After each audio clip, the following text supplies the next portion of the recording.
Arrest number 15, Giselle Ricafort, please come in. Ano ba ito? Raids bait. Oo, Lakay, iyan yung mga clip na lumalaganap ngayon sa Yun. online na iniiba, Lakay, nung mga vloggers kuno yung konteksto doon mula naman sa totoong ibig sabihin, Lakay. Kaya mismong si National Bureau of Investigation, Director Jaime Santiago, yun nagbabala sa ating mga kababayan laban sa naglipa ng mga fake news at rage bait online.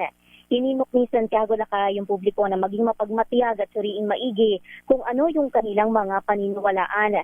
Pinaliwanag ng NBI Director na yung mga rage bait ay mga post sa social media na karaniwang nagiging viral at sadyang ginagawa upang galitin yung taong bayan. Dahil dito, mas dumarami raw yung mga reaksyon at interaksyon na lalo pang nagpapalaganap sa naturang content.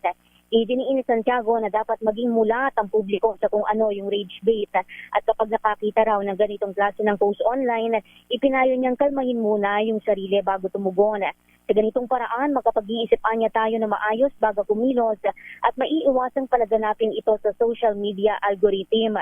Binigyang diin pa ng NBI Director na hindi lahat ng impormasyon na makikita online totoo, kaya dapat umaasa lamang yung ating mga kababayan sa mga mapagkakatiwalaan na mga media outlet at content creators. Dapat anyang tukuyin ang pagkakaiba ng false information at factual information sa pamagitan ng pagtukoy sa primary at secondary sources. Iyan, Lakay, yung sinabi ng NBI Director.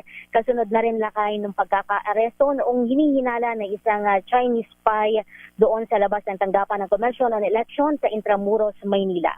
Ito si Giselle Ricafort para sa DZRH, una sa Pilipinas, una sa Pilipino. Daming